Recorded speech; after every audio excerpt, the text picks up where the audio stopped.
ప్రేమ కలిగిన మా తండ్రి, పరిశుద్ధుడైన దేవునికి స్తోత్రాలు. ఈ రాత్రికాల వేళలో నీ పాదాల చెంత చేరి ప్రార్థించుటకు మాకు అనుగ్రహించిన మంచి సమయాన్ని బట్టి మిమ్మల్ని స్తుతిస్తూ ఉన్నాం. మా రక్షక, ఈ రాత్రి బైబిల్ పఠనం ద్వారా మాతో మీరు మాట్లాడమని ప్రార్థిస్తూ మీ సమయాన్ని దీవెనకరంగా చేయండి. ప్రభా, మీ నామానికి మహిమకరంగా మీకు లోబడి జీవించగలిగినట్లుగా సహాయం చేయండి. మాతో మాట్లాడి మీరే మహిమ పొందమని ప్రార్థిస్తూ ఇంతవరకు చేసిన ప్రతి విజ్ఞాపనలో మీరు మాకు జవాబిచ్చారని నమ్ముతూ యేసు నామములో ప్రార్థిస్తున్నాం తండ్రి, ఆమేన్.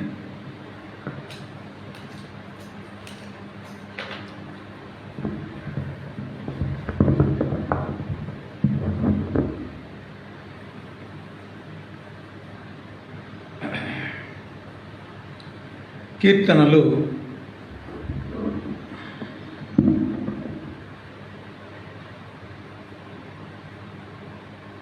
138 6వ వచనం. కీర్తనలు 138 6వ వాక్యం. యెహోవా మహోన్నతుడైనను ఆయన దీనులను లక్ష్యపెట్టును. ఆయన దూరము నుండి గర్విష్ఠులను బాగుగా ఎరుగును. చదవబడిన వాక్య భాగము కీర్తనాకారుడైన దావీదు ఈ విధంగా రాస్తూ ఉన్నాడు. దేవుని యొక్క గొప్పతనాన్ని, దేవుని యొక్క మనస్సును, దేవుని యొక్క ప్రేమను, ఆయన దీనుల పట్ల కలిగి ఉన్నటువంటి శ్రేష్టమైన ఆలోచనను తెలియజేస్తూ 6వ వచనంలో యెహోవా మహోన్నతుడైనను ఆయన దీనులను లక్ష్యపెట్టును. చూడండి, ఇక్కడ దీనులను ఆయన లక్ష్యపెట్టును. దేవుడు ఎవరు అనంటే మహోన్నతుడు, మహామహిమలో నివసించువాడు. ఆయన పరిశుద్ధుడు, మహాగణుడు, మహోన్నతమైన స్థలములో నివసించేవాడు. మానవుని వలె సాధారణమైన వాడు కాదు, అతీతమైనటువంటి వాడు, ఈ సృష్టి నిర్మాణకుడు. అయితే యెహోవాను గూర్చి వ్రాయబడిన మాట ఏంటంటే ఆయన మహోన్నతుడు.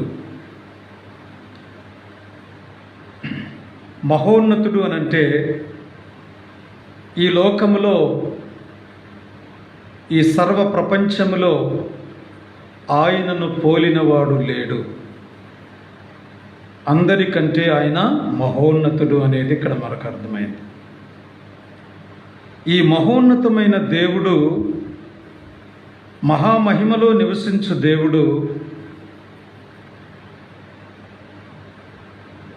దీనులను లక్ష్య పెట్టడానికి గల కారణం ఎంత అద్భుతమైనది. ఈ పాపి అయిన మానవుణ్ణి ఆయన ఇంతగా ప్రేమించడానికి, దీనులైన వారిని మరి ఆయన లక్ష్య పెట్టడానికి మానవుడు ఎంత అదృష్టవంతుడు, ఎంత ధన్యజీవి అనేది ఇక్కడ మనం చూస్తున్నాం.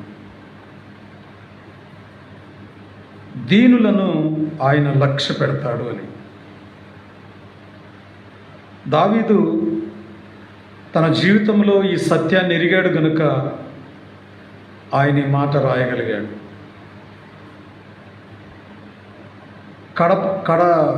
కడసారి వాడైనటువంటి వాడు తన అన్నలలో, తండ్రి యొక్క మందను మేపుతూ ఉన్నవాడు. అటువంటి వ్యక్తిని దేవుడు కోరుకుంటూ వచ్చాడు. దీనుడనైనటువంటి దావీదును కోరుకున్నవాడు. 78వ కీర్తనలో మనము ఒక మాట చూద్దాం. చివరి 3 వచనాలు, తన దాసుడైన దావీదును కోరుకుని గొర్రెల దొడ్లలో నుండి అతన్ని పిలిపించెను. పాడి గొర్రెలు వెంబడించుట మాన్పించి తన ప్రజలైన యాకోబును, తన స్వాస్థ్యమైన ఇశ్రాయేలును మేపుటకై ఆయన అతనిని రప్పించెను. అతడు యథార్థ హృదయుడై వారిని పాలించెను. కార్యముల యందు నేర్పరి అయి వారిని నడిపించెను. తన దాసుడైన దావీదును కోరుకుని, దావీదు దేవుని దాసుడుగా మారిపోయాడు. దేవుని మనసు కలిగిన వాడుగా మారిపోయాడు. అందువల్ల దేవుడు దావీదును కోరుకుంటూ వచ్చాడు. దావీదు రాగానే ఆయన చెప్పినటువంటి మాట ఏంటంటే, నేను కోరుకున్నవాడు ఇతడే. కాబట్టి దేవుని యొక్క చూపు దీనుడైన దావీదుపై ఉంచబడింది. దీనుడైన దావీదు పైన ఉంచబడింది. కేవలము ఆయనను ఒక్కడు మాత్రమే కాదు, ఎవరైతే దీన మనసు కలిగి ఉంటారో అటువంటి వారందరినీ కూడా ఆయన లక్ష్య పెట్టే దేవుడు. యెషయా గ్రంథంలో మనం చూస్తాం, ఆయన మరి వినయము గలవారి యొద్ద ఉండేటటువంటి వాడు. 57వ అధ్యాయము 15వ వచనము మనం చూద్దాం. మహాగణుడును, మహోన్నతుడును, పరిశుద్ధుడును, నిత్య నివాసీయునైన వాడు ఇలాగు సెలవిచ్చుచున్నాడు, నేను మహోన్నతమైన పరిశుద్ధ స్థలములలో నివసించువాడును అయినను వినయము గలవారి ప్రాణమును ఉజ్జీవింప చేయుటకును, నలిగిన వారి ప్రాణమును ఉజ్జీవింప చేయుటకును, వినయము గలవారి యొద్దను దీన మనస్సు గలవారి యొద్దను నివసించుచున్నాను. చూడండి, ఇక్కడ వినయము కలిగిన వారు, దీన మనస్సు కలిగిన వారి యొద్ద నేను నివసించుచున్నాను. కాబట్టి దేవుడు దావీదు విషయంలోనే కాదు, ఎవరు దీనుడై ఆయన సన్నిధిలో మరి నమ్మకమైన వారుగా ఉంటారో అటువంటి వారిని దేవుడు ఎప్పటికీ కూడా మరి విడిచిపెట్టాడు. ఆయన వినయము గల వారి యొద్ద, దీన మనస్సు కలిగిన వారి యొద్ద నివసించేవాడు. ఎందుకంటే ప్రభు అయిన దేవుడు దీన మనస్సు కలిగిన వాడు. మత్తయి సువార్త 11వ అధ్యాయము 29వ వచనంలో మనం గమనిస్తే అక్కడ వ్రాయబడినటువంటి మాట, నేను సాత్వికుడును, దీన మనస్సు గలవాడును. నేను సాత్వికుడును, దీన మనస్సు గలవాడును. ప్రభు అయిన దేవుడు తనను తాను ఇక్కడ ఐడెంటిఫై చేస్తున్నాడు. ఏమని అనంటే, నేను సాత్వికుడును. ఈ పేరు మరొక వ్యక్తికి కూడా దేవుడు పెట్టాడు. ఆయన సాత్వికుడై ఉండి మోషేకు ఈ పేరును నామకరణం చేశాడు. మోషే భూమి మీద ఉన్న వారందరిలో కూడా మిక్కిలి సాత్వికుడు అని ఆ మాట మోషేకు ఇచ్చాడు. ఎందుకు ఆయన సాత్వికుడయ్యాడు? ఎందరు ద్వేషించిన మరి ఇశ్రాయేలు ప్రజలు రాళ్లతో చావగొట్టి మరొక నాయకుడిని కోరుకోవాలని ప్రయత్నం చేసిన మోషే ఎంత వినమ్రత చూపించినటువంటి వాడు, ఎంత శ్రేష్టమైనటువంటి ఆ యొక్క లోబడేటటువంటి తత్వాన్ని అక్కడ చూపిస్తూ వచ్చాడు. ఎందుకంటే ఆయన శ్రమలు పడటానికి నిర్ణయించుకున్నాడు, నిందలు పడటానికి ఆయన ఒప్పుకున్నాడు. క్రీస్తు కొరకు మరి అవమానములు, నిందలు భరించడానికి ఆయన సిద్ధపడ్డాడు. కాబట్టి ఆ సాత్వికతను ధరించుకుంటూ వచ్చాడు. ఈ గొప్ప ప్రజలను నడిపించడానికి దేవుడు ఆయన ఎన్నుకోవడానికి కారణం కూడా. కాబట్టి మోషే వలె మరి ప్రభు అయిన యేసుక్రీస్తు ఎంతో నమ్మకమైనటువంటి వాడు అనేది మనం హెబ్రీ పత్రికలో కూడా చూడగలుగుతాం. ఒక పక్క నమ్మకత్వం, ఒక పక్క సాత్వికత, ఒక పక్క దీన మనస్సు. ఈ విధమైనటువంటి మరి చక్కని గుణాలు, సుగుణాలు కలిగి ఆయన ఉన్నాడు. విశ్వాసులమైన మనము ఎలా ఉండాలి అంటే మనము దీన మనస్సు కలిగిన వారిగా ఉండాలి. పేతురు రాసిన మొదటి పత్రిక 5వ అధ్యాయము 8వ వచనంలో ఒక మాట, 5:5 చూద్దాం. ముందుగా 5వ అధ్యాయము 5వ వచనం, చిన్నలారా మీరు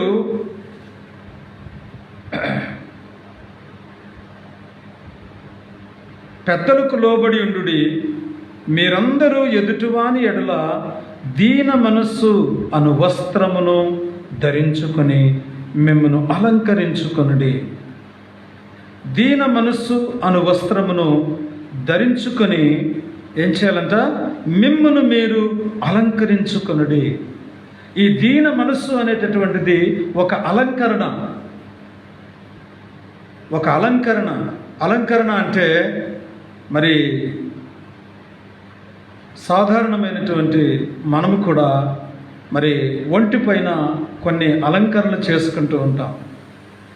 వస్త్ర అలంకరణ, తర్వాత ఆభరణ అలంకరణ, ఇంకా విచిత్రమైనటువంటి పాగా, శాలువాలు, ఇతరమైనటువంటి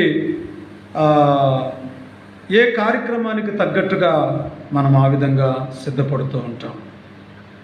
దేవుడు కోరుకునేది ఏంటంటే దీన మనస్సు కలిగి ఆయన సన్నిధిలో మనము ఉండాలి.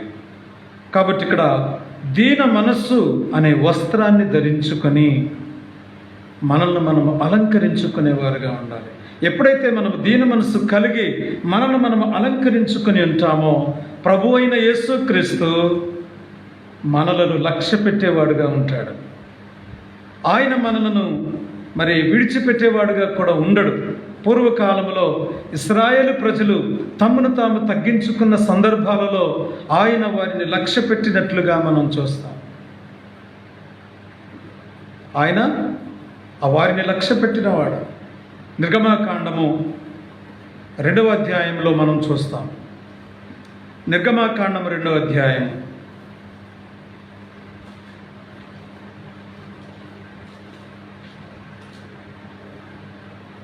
23-24 వచనాలను మనం చూస్తాం.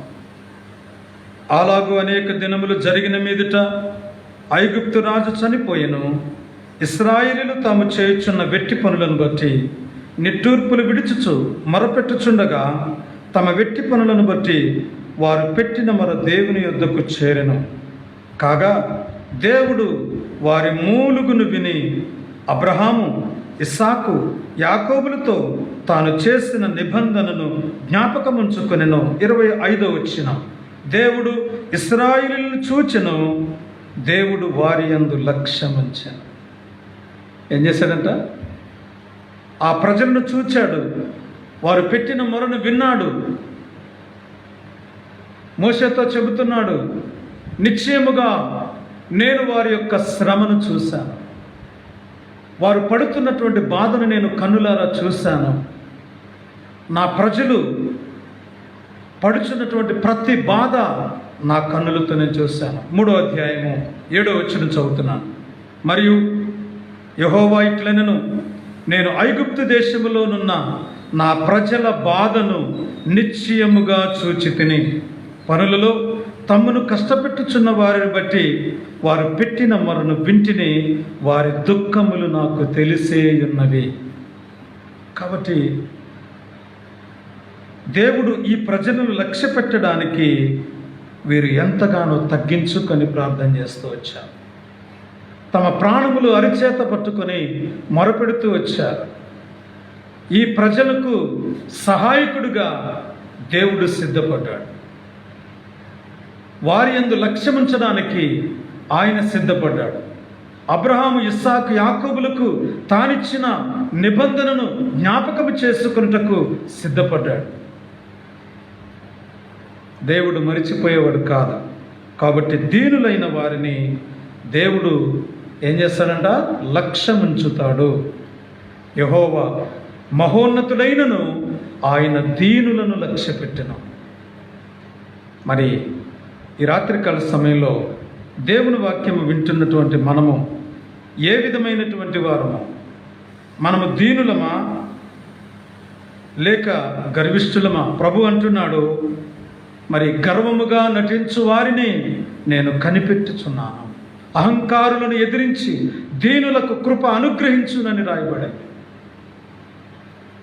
దేవుని పట్ల మనం ఏ విధమైనటువంటి మరి యొక్క విధేయతను లేకపోతే వినయాన్ని, లోబడే దీన మనస్సును మనము కనబరుస్తాం. వాక్యం స్పష్టంగా మనతో మాట్లాడతాం.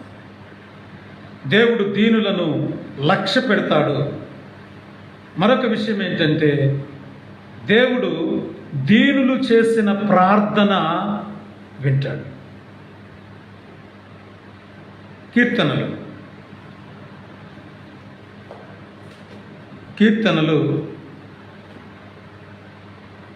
145:18 145:18 చూద్దాం.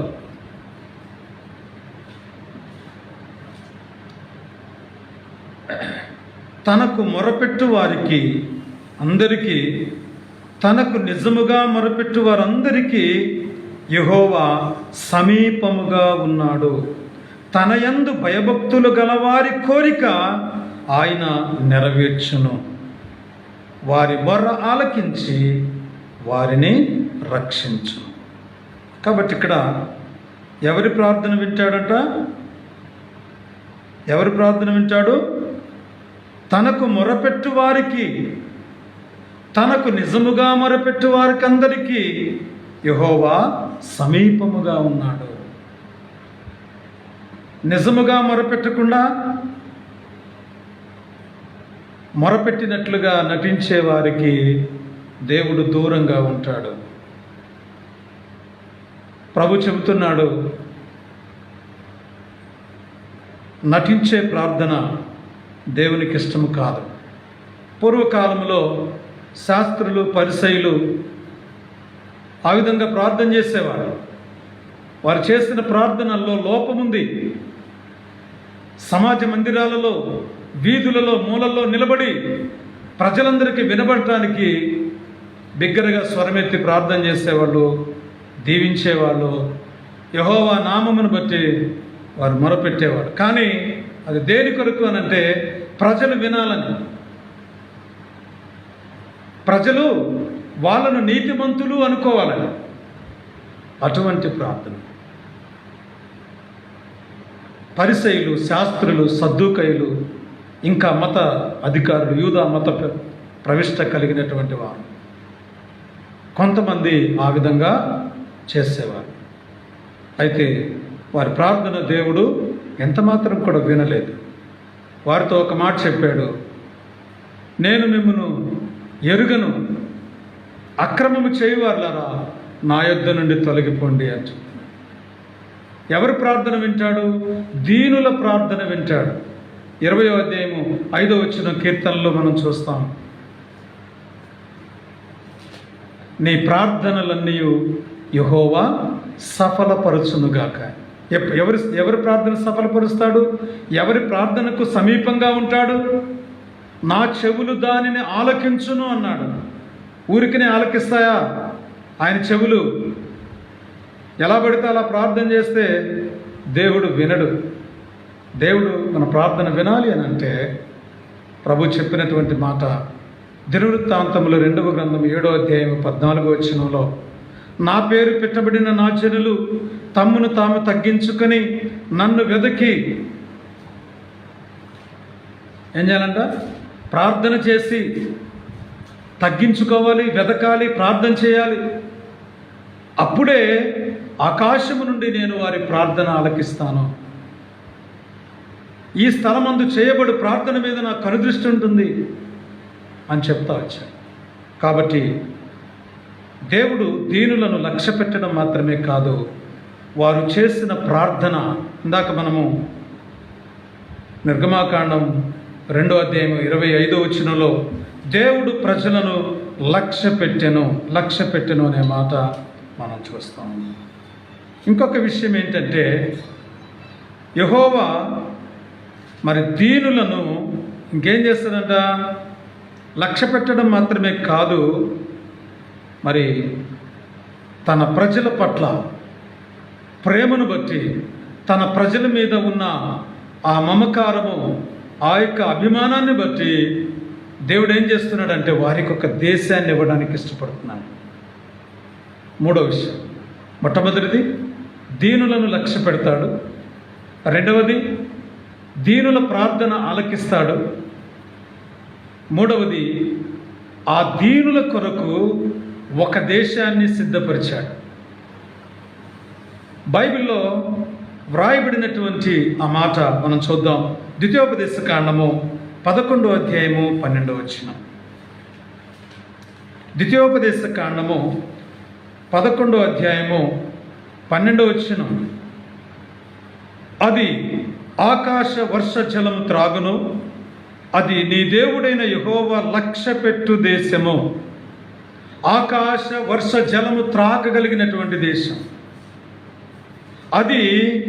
అనగా ఏ దేశానికైతే దేవుడు తన బిడ్డలను నడిపించబోతున్నాడో, ఏ దేశానికైతే వాళ్ళని తీసుకొని వస్తున్నాడో, ఆ దేశం ఎలాంటిదంట, యెహోవా లక్ష్య పెట్టు దేశం. మనం కూడా మన జీవితాల్లో ఈ 3 విషయాల ఈ అనుభవాన్ని కనుక మనం కలిగి ఉన్నట్లయితే మనం ఎంతో ధన్యులం. ఒక సందర్భంలో మోషే యిర్మీయా ప్రవక్త ఒక మాట అంటున్నాడు, ప్రభువా, వీరికి నేను ఎంతో సువార్త ప్రకటిస్తూ ఉన్నాను, నిన్ను గూర్చినటువంటి విషయాలు చెబుతున్నాను, ఎప్పటికప్పుడు తెలియజేస్తూ ఉన్నాను, కానీ ఈరోజు వరకు కూడా వాళ్ళకు దీన మనస్సు అనేది లేదు. యిర్మీయా గ్రంథం 4వ అధ్యాయం చూస్తారన్నమాట.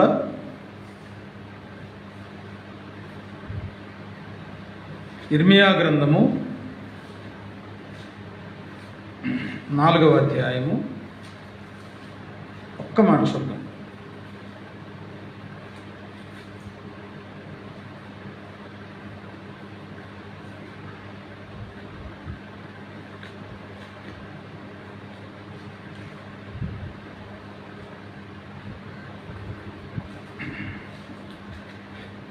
పదవచనం చదవండి.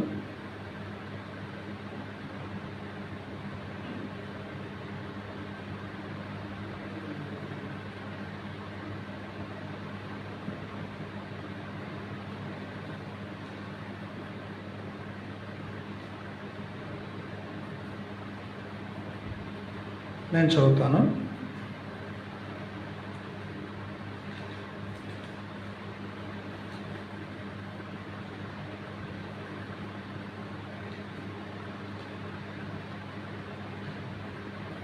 నాలుగో అధ్యాయము 10వ వచనం.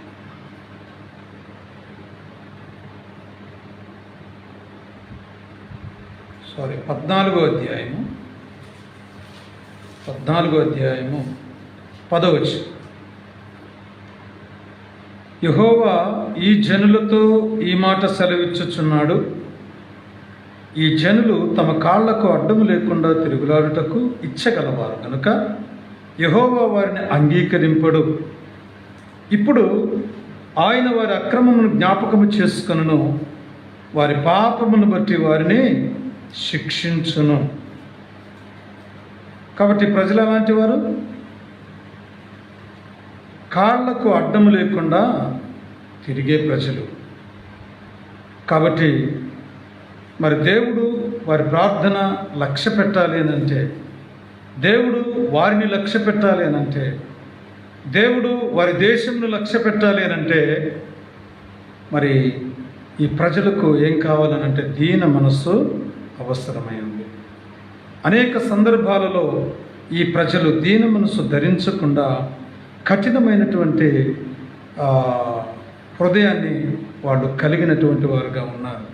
కనుక దేవుడు మరి ఆ దేశాన్ని లక్ష్య పెడతాడు అని అంటే ఆ దేశంలో కరువు అనుకోకుండా ఏర్పాటు చేస్తూ ఉన్నాడు. చూడండి, ఒక కార్యక్రమం చేసినప్పుడు కానీ లేకపోతే మన కొన్ని సందర్భాలలో మరి మన దగ్గరికి వచ్చినటువంటి ప్రజలను సమృద్ధిగా ఆహార పదార్థాలు ఇచ్చి మరి వారిని తృప్తిపరిచి వారి గృహాలకు మనం పంపిస్తూ ఉంటాం.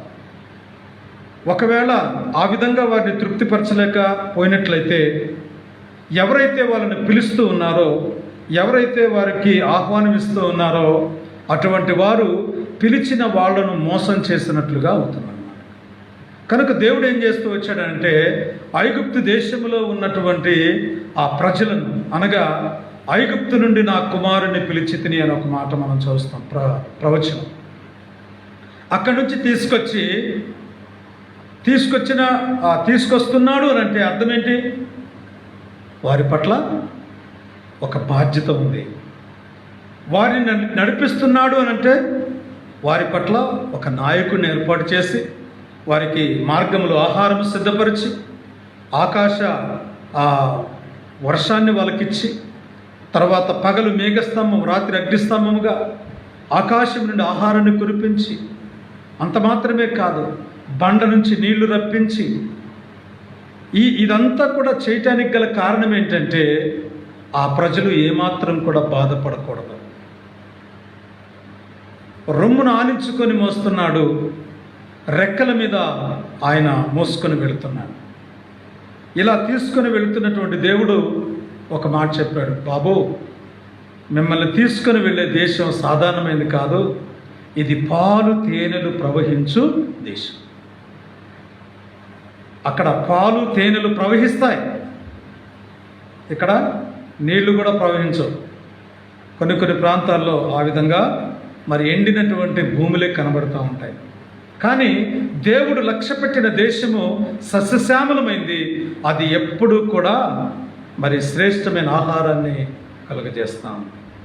కాబట్టి 3 విషయాలు గుర్తుపెట్టుకోండి. 1, యెహోవా మహోన్నతుడైనను ఆయన దీనులను లక్ష్య పెట్టెను. 2, దీనులు ప్రార్థన చేసినప్పుడు యెహోవా ఆలకిస్తాడు. 3, దేవుడు ఆ ప్రజలను నడిపించేటటువంటి దేశము దేవుడు లక్ష్య పెట్టే దేశం. ఇక 4 చూసి మనం ముగించుకుందాం. మరి దేవుని పిల్లలమైన మనము దేనిపైన మన లక్ష్యాన్ని, మన గురిని ఉంచాలి. దేవుడు మన మీద అన్ని బాగానే పెడుతున్నాడు. మన మీద లక్ష్య పెట్టాడు, మన ప్రార్థన మీద లక్ష్యం ఉంచాడు, మనము వెళ్ళబోయే దేశం మీద మనకు మంచిగానే అన్ని బాగానే సౌకర్యాలు చేశాడు. కానీ ఈ 4 విషయం ఏంటంటే మనము ఏ విధమైనటువంటి లక్ష్యాన్ని మన ప్రభువుపై చూపాలి. అంటే మనకు కూడా ఒక లక్ష్యం ఉండాలి కదా. దేవునికి మాత్రమే ఉంటే ఉపయోగం ఏముంది? మనకంటూ ఒక లక్ష్యం అంటే గోల్. ఈ లక్ష్యాన్ని మనము ఎవరి వైపు చూపాలి, అసలు ఎలా దీన్ని మనం కంటిన్యూ చేయాలని మనం ఆలోచన చేస్తే పరిశుద్ధ గ్రంథంలో హెబ్రీ పత్రిక 3వ అధ్యాయంలో ఒక మాట చూద్దాం. మొదటి వచనం, హెబ్రీ పత్రిక 3వ అధ్యాయము మొదటి వచనం చూద్దాం.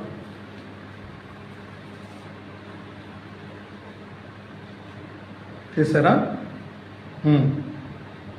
ఇందువలన పరలోక సంబంధమైన పిలుపులో పాలు పొందిన పరిశుద్ధ సహోదరులారా, మనము ఒప్పుకొనిన దానికి అపోస్తలుడును ప్రధాన యాజకుడునైన యేసు మీద లక్ష్యముంచుడి. ఎవరి మీద ఉంచాలంట మన లక్ష్యం? ఆయన ఎవరంట? అపోస్తలుడును ప్రధాన యాజకుడునైన యేసు మీద లక్ష్యముంచుడి. ఈయన మామూలైన కాదు. సాధారణమైన వ్యక్తి కాదు. మన లక్ష్యం అంతా కూడా, మన గురి మన ప్రభుపై ఉంచాలి. ఎప్పుడైతే ప్రభు మీద మన గురి ఉంచుతామో మనలను నడిపించే బాధ్యత ఆయనది. ఒక వేటగాడు ఒక పక్షికో లేకపోతే ఇతరమైనటువంటి వాటికి గురి పెట్టినప్పుడు అతడు సరిగా చూసి కొట్టకపోతే అతనికి వేట లభించదు. పిట్ట ఎగిరిపోతుంది కదా, వ్యర్థమైపోతుంది అతని బాణము, లేకపోతే అతడు విసిరినటువంటి ప్రతిదీ కూడా అది వ్యర్థమైపోతుంది. మనము కూడా దేనిపైన మన లక్ష్యం ఉంచాలి? 12వ అధ్యాయంలో చూడండి, మొదటి వచనం చాలా పెద్దగా ఉంటుంది. మరి ఇంత గొప్ప సాక్ష్య సమూహము మేఘము వలె మనలను ఆవరించి ఉన్నందున మనము కూడా ప్రతి భారమును సులువుగా చిక్కులు పెట్టు పాపమును విడిచిపెట్టి విశ్వాసమునకు కర్తయు దానిని కొనసాగించువాడునైన యేసు వైపు చూచుచు.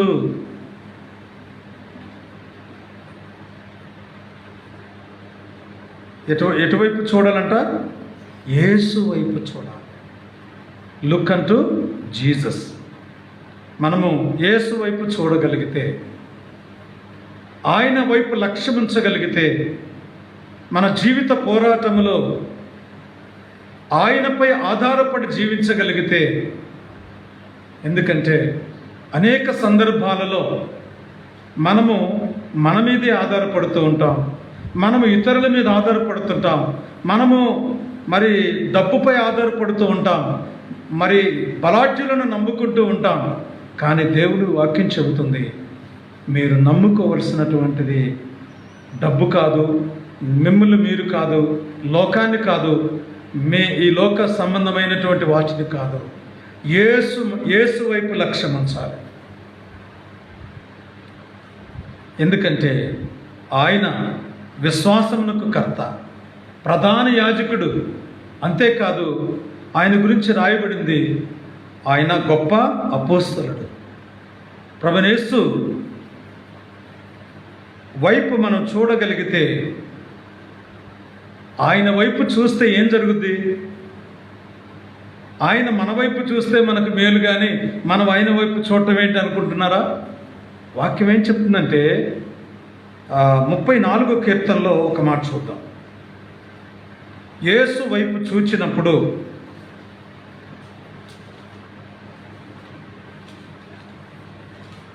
కీర్తనలు 34:5 వచనం, వారు ఆయన తట్టు చూడగా వారికి వెలుగు కలిగెను, వారి ముఖములెన్నడును లజ్జింపకపోవును. కాబట్టి వెలుగు ఇచ్చే, వెలుగు ప్రసాదించే ఆ యేసు వైపు చూడాలి. వారు ఆయన తట్టు చూడగా వారికి వెలుగు కలిగెను. ఏం కలిగిందంట? వెలుగు కలిగింది. కాబట్టి మనము ఆయన వైపు చూడట్లా, చీకట్లో చూస్తున్నాం, లోకం వైపు చూస్తున్నాం, పరిస్థితుల వైపు చూస్తున్నాం. దేవుడు మనతో మాట్లాడుతున్న ఈ మాట ఏంటంటే, మనము యేసు వైపు మన లక్ష్యాన్ని ఉంచాలి. అలా ఉంచగలిగితే మనము ధన్యులం. 6వ వచనం చూద్దాం. ఈ దీనుడు మొరపెట్టగా యెహోవా ఆలకించెను. దీనులు మొరపెట్టినప్పుడు దేవుడు ఆ ప్రార్థనను త్రోసివేయక ఆయన దాన్ని చేర్చుకుంటాడు, సఫలపరుస్తాడు. కాబట్టి దీనులు దేవుని చేత మరి దీవించబడిన వారు, దీనులు అనే మాటకు దీవించబడిన వారు లేక దీన మనస్సు కలిగిన వారు, చాలా తగ్గించుకున్నటువంటి వారు అని అర్థం. అయితే మనం కూడా ఆ విధమైనటువంటి తగ్గింపు కలిగి దేవునిపై ఆధారపడుతూ యెహోవా మహోన్నతుడైనను ఆయన దీనులను లక్ష్య పెట్టాడంటే మనము దీనులమై ఉండి దేవుని మీద లక్ష్య పెట్టలేకపోతున్నాం, దేవుని మీద గురి పెట్టలేకపోతున్నాం. యేసు వైపు చూచి మన ముందు ఉంచబడిన పరుగు పందెములో ఆ ఓపికతో పరిగెత్తలేకపోతున్నాం, పడిపోతూ ఉన్నాం, విడిచిపెడుతూ ఉన్నాం. అలా కాకుండా విశ్వాసముతో మనం యేసు వైపు చూస్తూ కొనసాగాలి. 4 విషయాలు గుర్తుపెట్టుకోండి. 1, యెహోవా మహోన్నతుడైనను ఆయన దీనులను లక్ష్య పెడతాడు. 2, దీనుల ప్రార్థన ఆలకిస్తాడు. 3, దీనులకు గొప్ప సదుపాయం అనగా ఆ యొక్క పాలు తేనెలు ప్రవహించు దేశాన్ని సిద్ధపరుస్తాడు. 4, మనము యేసు మీద లక్ష్యం ఉంచాలి. మన లక్ష్యాన్ని యేసుపై ఉంచి నా